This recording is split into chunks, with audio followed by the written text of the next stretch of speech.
William Hayes stood at the viewing port of the diplomatic vessel as it approached Nexus Prime. The massive space station hung against the backdrop of swirling nebula clouds, its countless lights glittering like stars. After 20 years of service as Earth's ambassador, this mission felt different. The weight of responsibility pressed down on his shoulders more heavily than ever before. "Ambassador, we're receiving the approach vectors now," said Nancy Clark, his young assistant. Her face looked pale in the blue glow of her tablet. "The Imperial Guard will escort us to Docking Bay 17. William nodded. "Any word from the Council representatives?" "Nothing beyond the formal welcome. But I'm picking up unusual chatter on the military channels. More battlecruisers in orbit than during our last visit." "The Empire never does anything without purpose," William said. He straightened his formal blue uniform, the silver Earth emblem catching the light. "Keep monitoring those channels, but be discreet." The ship docked with a gentle shudder. William gathered the secure case containing Earth's proposals, technological exchange initiatives that could benefit both humanity and the wider galactic community. What the Empire didn't know was that Earth had made significant advances in quantum computing. The information he carried was carefully edited to reveal progress without exposing Earth's true capabilities. Imperial guards met them at the airlock. Tall, gray-skinned warriors with ceremonial armor that concealed advanced weaponry. Their leader, Captain Drez, performed a stiff bow. "The High Chancellor awaits your presence, Ambassador Hayes. The Council session begins in 3 hours." William followed their escort through the massive corridors of Nexus Prime. Thousands of species from across the galaxy moved through the station, but he noticed the unusual number of Imperial troops. Civilians stepped aside nervously when the guards passed. "Something's wrong," Nancy whispered as they entered the diplomatic quarter. "Security protocols have changed since our briefing. They've added 3 new checkpoints to reach the Council chamber." William maintained his diplomatic smile, but spoke quietly. "Contact Earth Control. Use the secure channel and inform them of our concerns." Their quarters were luxurious, but William knew every inch was monitored. He placed his secure case on the conference table and activated its privacy shield, creating a small zone where conversations couldn't be overheard. "I can't establish a connection," Nancy said, her voice tight with worry. "All direct channels to Earth are experiencing technical difficulties. They're blocking us. Try the emergency protocols through our allies on Centauri Delta," William said, "and prepare all documentation for immediate transmission if we get a window." 4 guards arrived to escort them to the Council chamber earlier than scheduled. William noted they wore full combat gear rather than ceremonial uniforms. Nancy slipped a small data chip into her sleeve as they left. The Grand Council chamber normally held representatives from over 1,000 worlds. Today, many seats stood empty. High Chancellor Zorkath presided from the central platform, his scaled features impassive. "The Council recognizes Earth's ambassador William Hayes," announced the protocol officer, voice echoing through the vast chamber. William stepped forward to the speaker's position. "Honored representatives, I bring greetings from Earth and proposals for—" "The Empire has evidence," interrupted Zorkath, his voice cutting through the chamber, "that Earth has violated Section 7 of the Galactic Charter by developing forbidden weapons technology."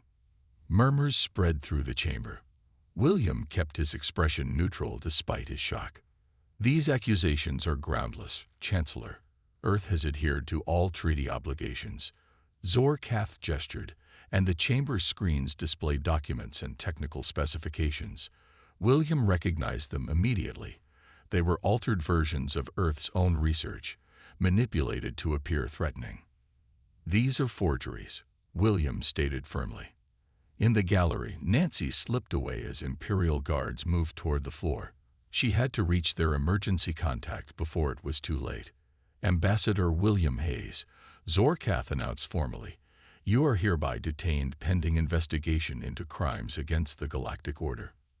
Guards surrounded William as shocked representatives watched. His eyes met Nancy's across the chamber before she disappeared into a service corridor. "Tell Earth, he mouthed silently as they took him away. Nancy Clark pressed her back against the cold metal wall as Imperial guards rushed past. Her heart pounded so loudly she feared they might hear it. The service corridor was dimly lit, offering just enough shadow to hide her slim figure. Once the sound of boots faded, she continued moving deeper into the station's maintenance levels. The false accusations against William had been perfectly timed. She had watched helplessly as the council representatives, many secretly in the Empire's pocket, nodded along with Zorkath's lies. The evidence had been doctored with shocking skill. Earth schematics for clean energy technology transformed into weapons designs. 3 levels down, Nancy found what she was looking for: a public communications terminal used by the station's maintenance workers. She inserted a small device that would mask her identity while establishing a connection. The terminal flickered as it bypassed Imperial security protocols. Meanwhile, William sat alone in a holding cell. The space was small but clean, with only a bed and wash station. No windows, no view of stars, just sterile white walls and constant light. The door opened, and a guard gestured for him to follow. "The High Chancellor wishes to speak with you privately," the guard said. William was led to an elegant chamber where Zorkath stood gazing at a holographic display of the galaxy. The Chancellor dismissed the guards with a wave. "Your deception was impressive, Ambassador," Zorkath said, his scaled skin shimmering under the soft lights. "Earth has hidden its true progress for years." "There is no deception," William replied calmly. "The documents you displayed were altered." Zorkath smiled, revealing pointed teeth. "It matters little what is true. What matters is what the Council believes." He stepped closer. "We've known about your quantum research for some time. Did you think our spies wouldn't notice?" William kept his expression neutral despite his surprise. "If you're concerned about technological balance, we can discuss appropriate sharing protocols." "Share?" Zorkath laughed. "The Empire doesn't share power, Ambassador. We contain threats." He turned back to the holographic display. "Humanity spreads too quickly, adapts too readily. Left unchecked, you would eventually challenge us." Deep in the station's lower levels, Nancy finally made contact with Earth through an encrypted channel. The face of Defense Secretary Alan Cooper appeared on the small screen, his expression grim. "The situation is critical," Nancy whispered. "They've arrested Ambassador Hayes on false charges. The entire case is fabricated." "Can you extract him?" Alan asked. Nancy shook her head. "Impossible. Security is too heavy, and they're moving too fast. This isn't a normal diplomatic incident. They planned this. I think," she hesitated, "I think they mean to kill him." Alan's face hardened. "Send everything you have. I'll inform the President immediately." Back in the Chancellor's chamber, William maintained his diplomatic composure despite the growing certainty that he would not leave Nexus Prime alive. "The Empire has existed for 10,000 years, Zorkath said. "We've eliminated many rising species that threaten the established order. Your execution will serve as a reminder to others with similar ambitions." "Execution?" William kept his voice steady. "Without a proper trial." "There will be a trial," Zorkath assured him. "Brief, but sufficient for appearances." Guards returned to take William back to his cell.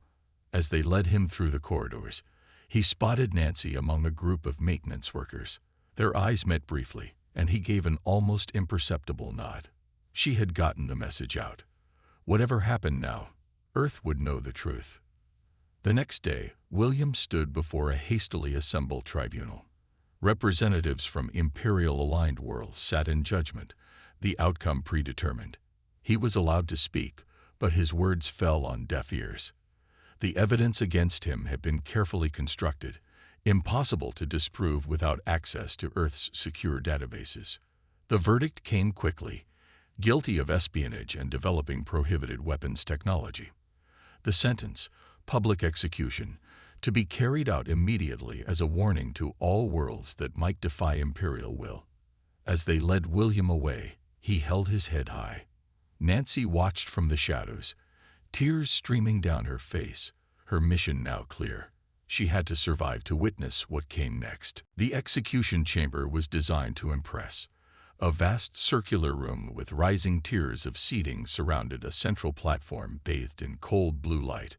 Representatives from hundreds of worlds filed in, some eager to witness the Empire's power, others attending only because their absence would be noted. William Hayes stood tall despite the restraints binding his wrists. He wore his diplomatic uniform, now stripped of its medals and insignia. Imperial guards flanked him on both sides, their expressions hidden behind reflective helmets. From her hiding place among the maintenance staff, Nancy Clark watched with burning eyes. She had spent the night evading security patrols, changing her appearance with dye, to darken her hair and borrowed work clothes. The small transmitter hidden in her palm was her only hope now. If she could broadcast William's final moments to Earth, his death would not be in vain. High Chancellor Zorkath entered to a formal flourish of music. He wore ceremonial armor of deep crimson that caught the light as he moved to the speaking platform. Today we witness justice served. Zorkath's voice echoed through the chamber. The human William Hayes has been found guilty of espionage and developing forbidden technologies. His execution serves as a reminder that no species, however ambitious, stands above galactic law. On Earth, Defense Secretary Alan Cooper burst into the President's private office without waiting for permission to enter. President Samantha Wells looked up from her desk, alarmed by the breach of protocol. "Madam President, we've received an emergency transmission from Nexus Prime," Alan said, his voice tight. "They're executing Ambassador Hayes right now." Samantha's face paled. "On what grounds?" "False accusations of weapons development." "It's a setup." Ellen handed her a tablet displaying the transmission. "Our operative managed to send this from inside the station." The President watched the feed in horror as William was forced to kneel before the gathered representatives. The Empire was making a spectacle of his death. "Can we intervene?" she asked. Alan shook his head. "Not in time. The Empire positioned a battle fleet between Nexus Prime and our space. They anticipated our response." Back in the execution chamber, William was given permission to speak final words. The room fell silent as he stood straight, looking directly at the broadcasting drones that would carry his image across the galaxy. "I speak now to Earth, and to all worlds who value freedom," William said, his voice clear and unwavering. "The Empire fears what it cannot control. Today they execute me on false charges because humanity represents something they cannot understand, the unwillingness to bow to tyranny." He paused, his eyes scanning the chamber. "Earth will not forget this day, nor will it fall. Remember that what follows was not of our choosing." Zorkath gestured impatiently, and the guards forced William back to his knees. An executioner approached with a ceremonial blade that hummed with energy. Nancy activated her transmitter, sending the feed directly to Earth through an emergency channel. Tears streamed down her face, but she kept the device steady, ensuring every moment was captured. William closed his eyes. His last thoughts were of Earth, its blue oceans and green forests, the home he had served faithfully. He felt no fear, only regret that diplomacy had failed. The blade fell in a flash of light. In the President's office on Earth, the transmission cut to static. Alan and Samantha sat in stunned silence for several long moments. "Get me the World Security Council," the President finally said, her voice cold with fury. "Immediate emergency session." "What are your orders regarding Nancy Clark?"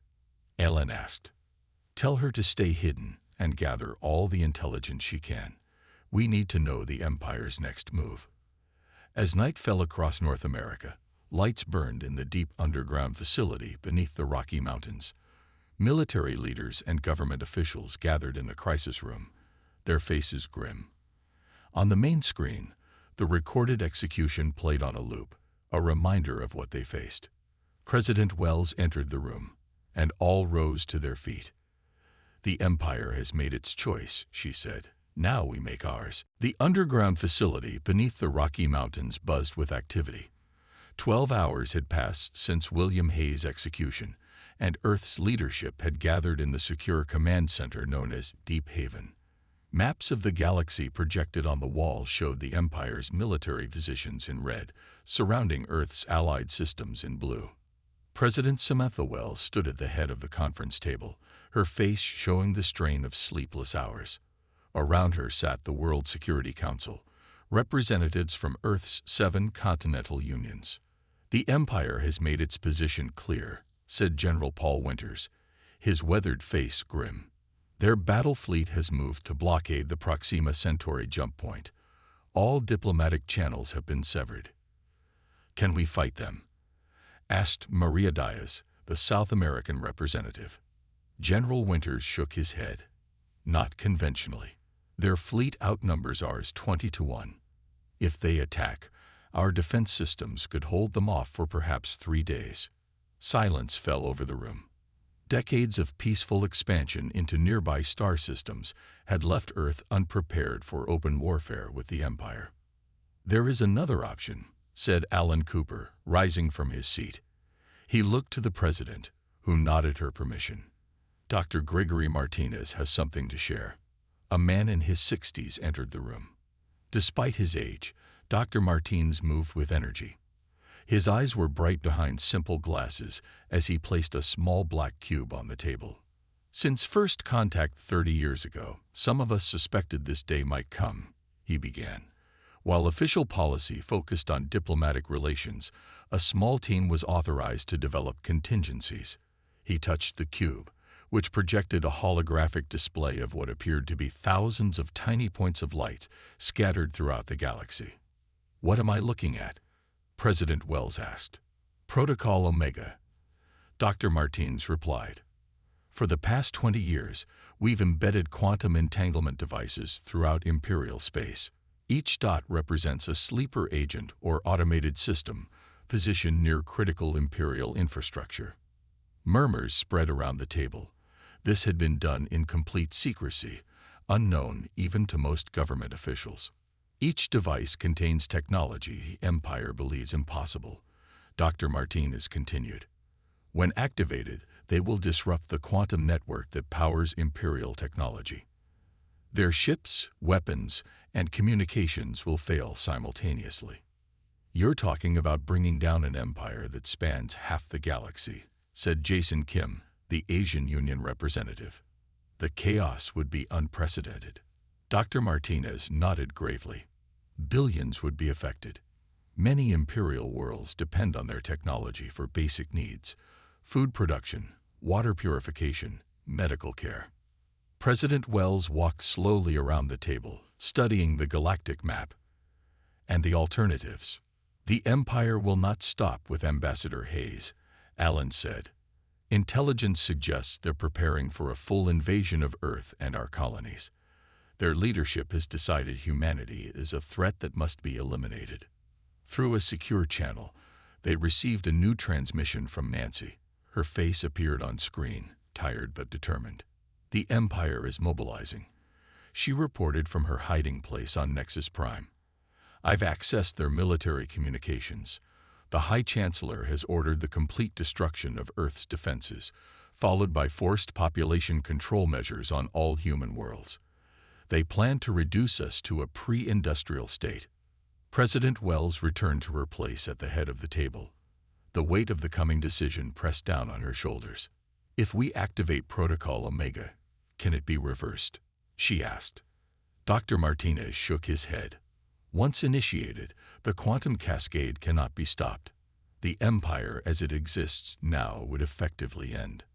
President Wells looked at each council member in turn. "We need to vote. This decision affects not just Earth, but all sentient life in the galaxy." One by one, the council members cast their votes, some with conviction, others with visible reluctance. When all had spoken, the result was clear. President Wells took a deep breath and turned to Dr. Martinez. "Initiate Protocol Omega." Dr. Martinez placed his palm on the black cube. "Voice authorization required." This is President Samantha Wells. Authorization code Phoenix Dawn. Activate Protocol Omega. The cube glowed blue, then red. Across the galaxy, thousands of dormant devices awakened. There was no going back. Lights dimmed across the command center as Protocol Omega initiated. Dr. Martinez monitored the black cube, which now pulsed with a steady red glow. On the main screen, tiny blue dots began to illuminate across the galactic map, each representing an activated device. First wave activation successful, Dr. Martinez announced. Quantum disruption beginning in the Orient sector.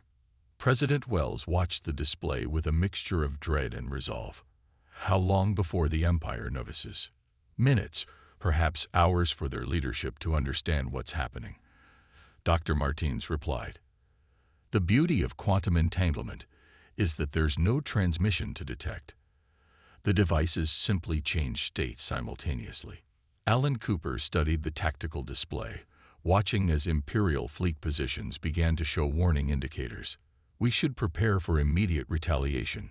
Once they realize what's happening, they'll strike with whatever they have. President Wells nodded. General Winters, initiate Defense Protocol Shield.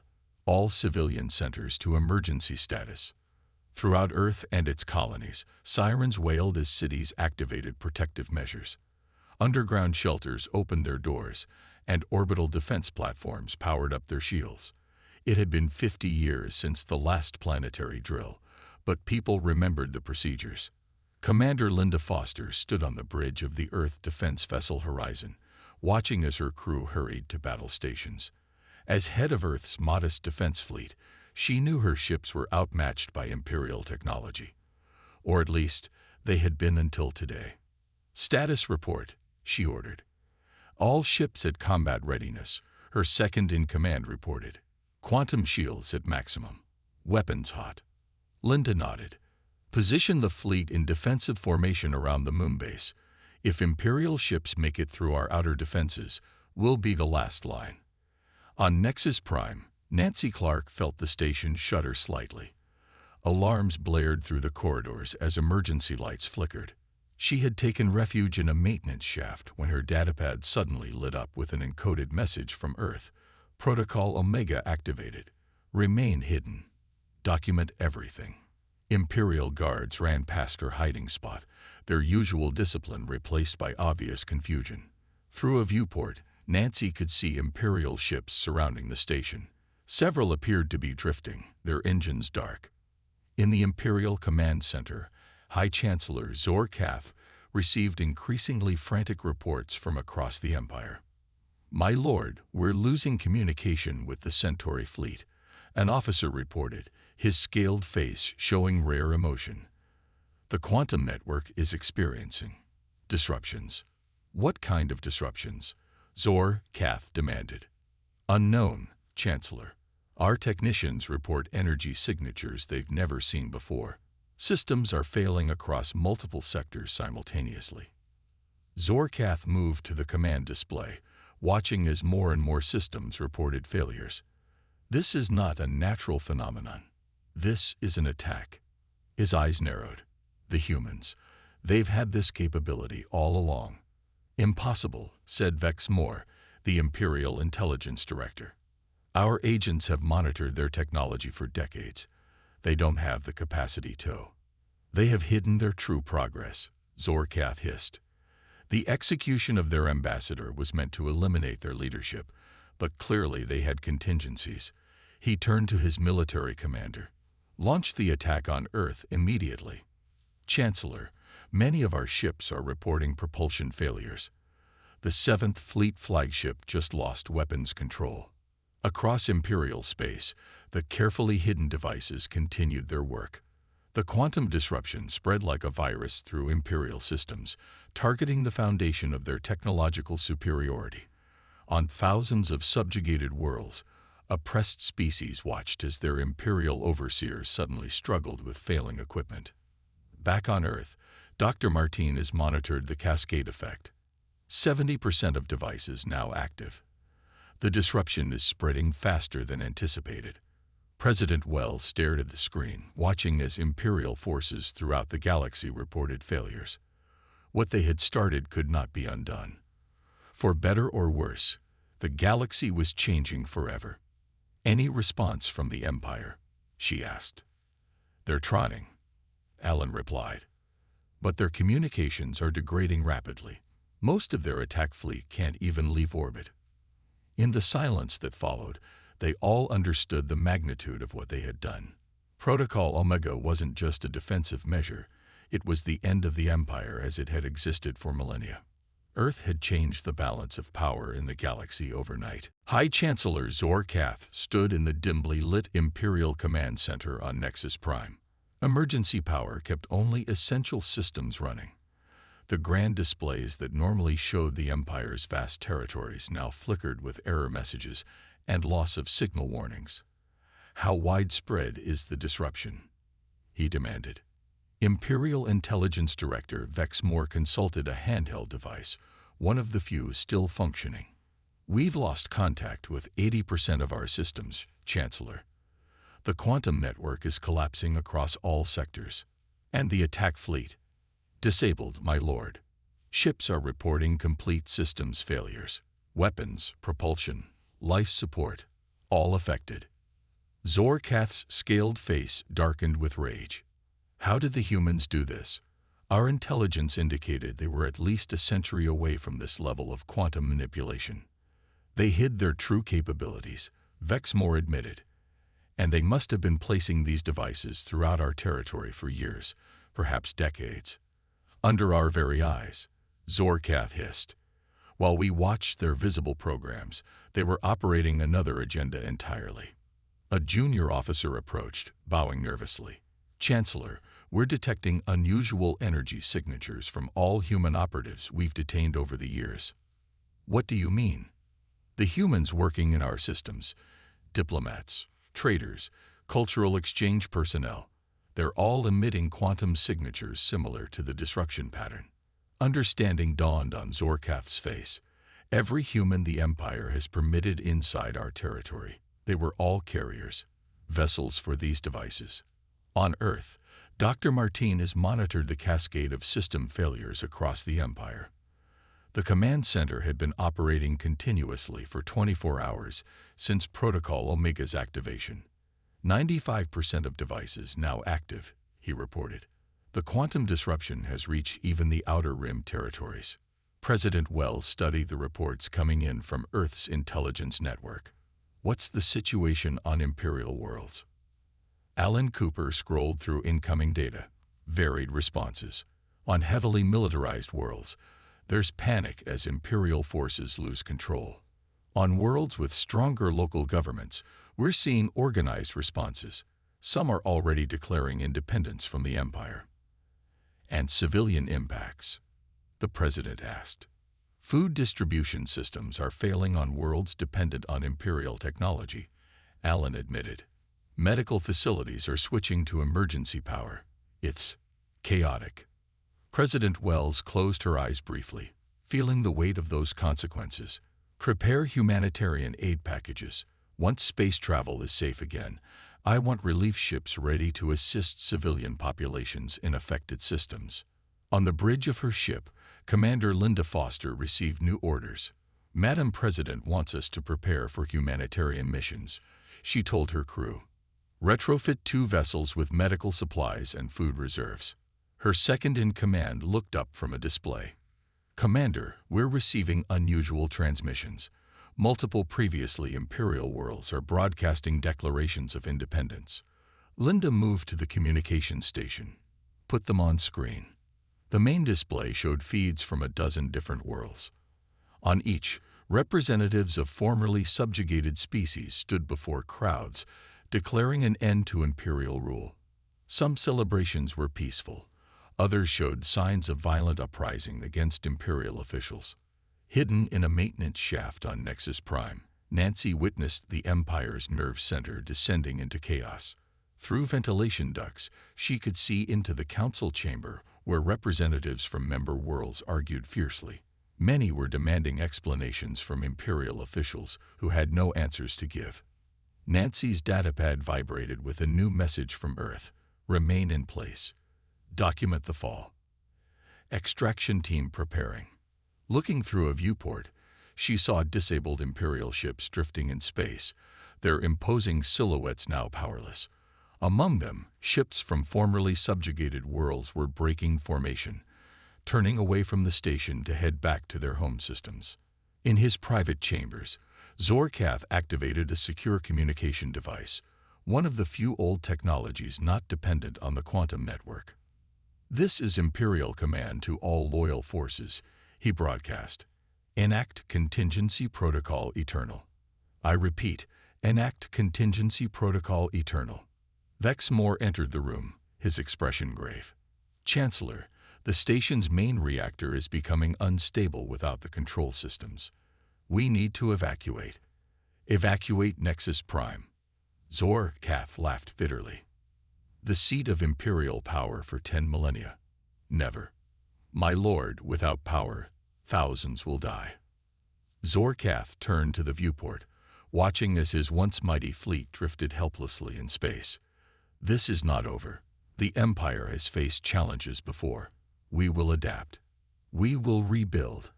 And then, we will have our revenge." But even as he spoke, the lights in his chamber flickered and died. 3 days after Protocol Omega's activation, the galaxy had transformed. The quantum disruption had reached full strength, affecting every Imperial system. The once mighty Empire, which had ruled for 10,000 years, now struggled to maintain basic functions. On Nexus Prime, emergency systems were failing. The great space station that had served as the center of Imperial power now drifted slightly off its usual position, its stabilizers working on minimal power. Inside, darkness ruled most corridors. The air grew stale as life support systems operated at 20% capacity. Nancy Clark moved carefully through the dimly lit halls. She had spent the past days documenting the collapse, recording everything on her small device. The Grand Council chamber, once the site of William Hayes' false trial, now served as a refugee center for stranded representatives. Former enemies sat together, united by the common need for survival. "The docking bay on Level 7 still has power," a Centaurian trader told her quietly. "Small ships are leaving when they can." Nancy nodded her thanks. Her mission had changed.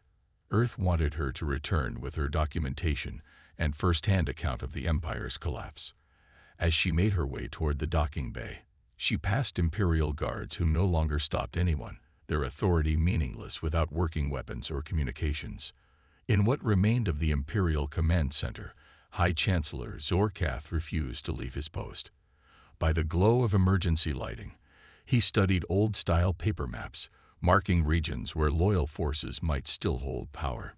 "Chancellor, the evacuation ships are nearly full," Vexmore urged. "We must leave now." Zorkath waved him away. "The Empire does not flee. There is no Empire left to defend," Vexmore said bluntly. "Reports from across the galaxy confirm it. Our technology has been neutralized. Subject worlds are declaring independence by the hour. What remained of our fleet has scattered." "There are contingencies," Zorkath insisted. "Hidden worlds, secret weapons platforms, technologies even the humans couldn't have found." Vexmore shook his head sadly. "Even if such things exist, we have no way to communicate with them. The quantum network is gone, and it's not coming back." On planets throughout the galaxy, the scenes varied dramatically. Worlds with strong local governments quickly restored order, organizing basic services without Imperial technology. Others descended into chaos as former Imperial subjects fought for control. The oldest Imperial colonies, dependent on advanced technology for generations, suffered most as food production and water purification systems failed. On Cartha Prime, the former Imperial governor was tied to a post in the central square, facing the judgment of people he had ruled for decades. On Rigel 6, a peaceful transition occurred as local leaders stepped forward to fill the power vacuum. On thousands of worlds, similar scenes played out. The end of one era and the uncertain beginning of another. Earth's leadership monitored these developments from the command center beneath the Rocky Mountains. The black cube that had initiated Protocol Omega now sat dormant, its purpose fulfilled. The Empire's central authority has completely collapsed, Alan Cooper reported. Our intelligence network confirms fragmentation into at least 17 independent territories, with more forming daily. President Wells studied the reports. And our extraction teams. The team sent to recover Nancy Clark has reached Nexus Prime. They should be departing within hours. Dr. Martinez cleared his throat.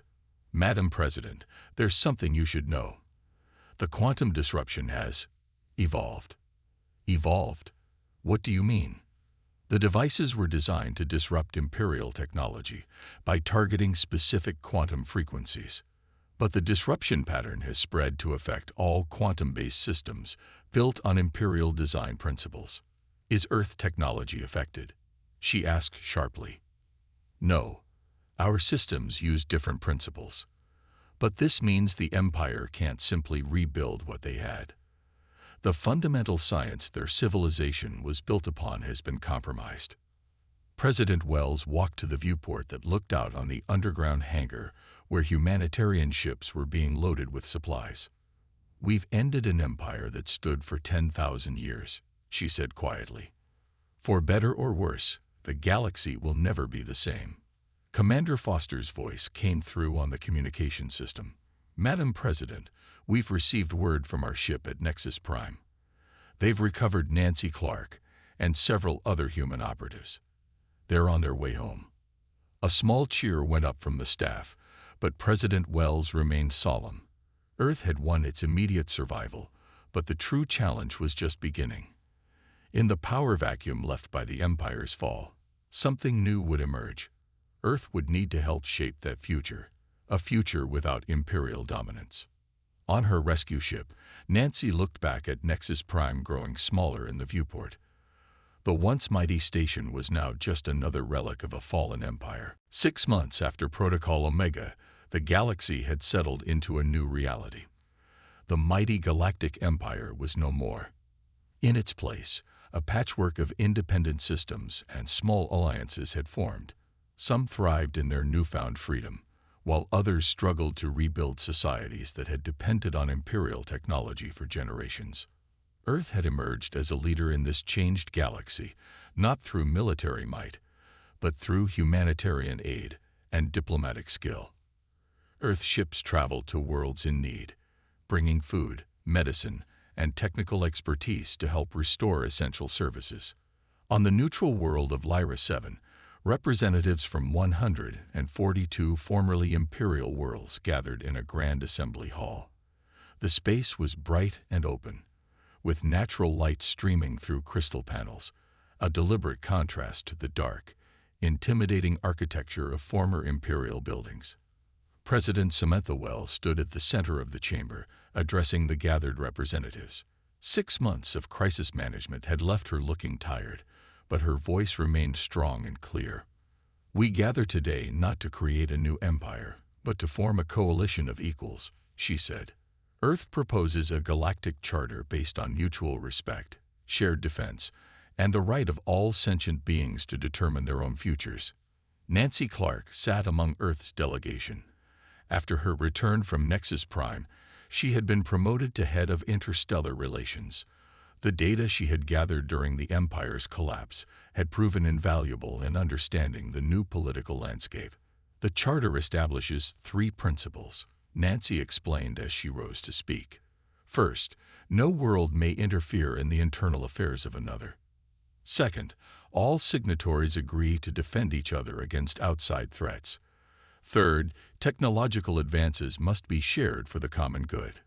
Delegates from various worlds asked questions, raised concerns, and proposed amendments. Unlike the imperial councils of the past, every voice was heard, every perspective considered. The discussions were sometimes heated, but always respectful. In a quiet corner of the chamber stood a memorial. A life-sized hologram of William Hayes rotated slowly above a simple stone base. Below it, his final words were engraved in the languages of a dozen worlds.